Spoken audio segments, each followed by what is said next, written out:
Good evening, Rabotai. We're going to speak about the laws of Yom Tov. The laws of Yom Tov is a little bit different than the laws of Shabbat. There's a few differences between them. The Torah is more lenient on the laws of Yom Tov because of the pasuk that says that anything to do with Ochel Nefesh is permitted. Like, for example, when you have existing fire, you're allowed to cook, and you're allowed to do flame to flame, ish to ish, and can transfer one fire to the other. We see that the laws of Yom Tov are more lenient than Shabbat. Another example, in Siman Taf Kuf Yud, Maran talks about borer. On Shabbat, to do borer, to separate things from a group, is usually not allowed unless you fulfill certain conditions. Number one, you have to separate the good from the bad on Shabbat. On Shabbat, you have to take the good from the bad to use right away. And on Shabbat, you have to use your hand and not a tool on Shabbat. On Yom Tov, it's a little bit different. On Yom Tov, two of those three conditions are not needed. On Yom Tov, you're allowed to take not necessarily the good for the bad for the good. It's all about what's easier to do. If there's more good and there's less bad, so you should take the bad from the good on Yom Tov. And if there's more bad than good and there's less good, so you should take the good. Whatever's easier to take out, that's what you should do. It doesn't go by what's good or what's bad. What's the less work you're going to do. Also, Borer and Yom Tov doesn't have to be miyad. Doesn't have to be to use immediately within half an hour, like Chazon Avadia says.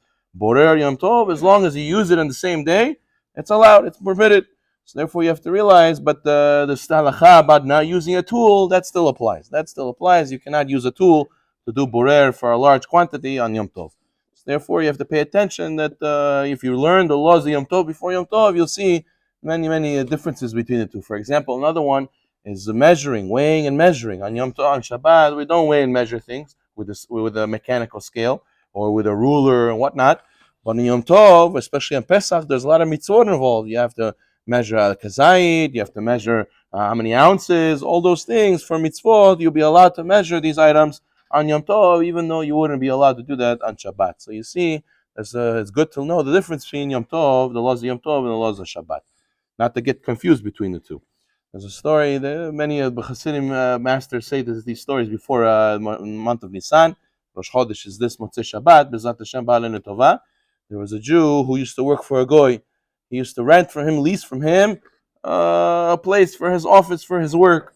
And this goy told him, listen, if it wasn't for me giving you this place to work, to lease it to you, you wouldn't have any parnasah. He said, what do you mean? You don't give me my parnasah. God gives me my parnasah. He said, oh, yeah. Oh, okay. So from now on, I don't want to see your face. You're not going to work here anymore. Let's go see where you get parnasah from. So he goes, okay, no problem. He goes home. And this guy was with his gava. He goes home and he has a stack of money. He likes to count all his money. He spits on the money and he cleans each gold coin by itself. So he has a pet monkey who comes and he sees him spitting on the coins. He thinks he's eating them. So while he's gone, the monkey eats all the coins. And he comes back home. He sees the monkey's dead on the floor. He ate too many coins. He died. So he got upset. He blamed the Jews, everything the Jews. You know what? I'm going to take this monkey. He told the servant, go to this guy's house, this Jew who I fired. Throw it through his window. He throws it through his window, and he left. So he wanted to go and see where this guy got parnasah. He fired him right before Pesach. He goes Pesach to his house. He looks through the window. He sees a beautiful table, beautiful things. He has a lot of money. He calls the guy over. He says, how did you get all this money? Where you have a beautiful meal from? He says, listen, the craziest thing happened. One day came, boom through the window, broke my window. I see some dead monkey on the floor. His stomach is open. All these gold coins came out. Parnasah Tova Hashem gave us. He said, you see, you didn't give me, and Hashem gave me. He says, no, you see how Hashem is? In the end, I still gave you. Baruch Adonai Olam.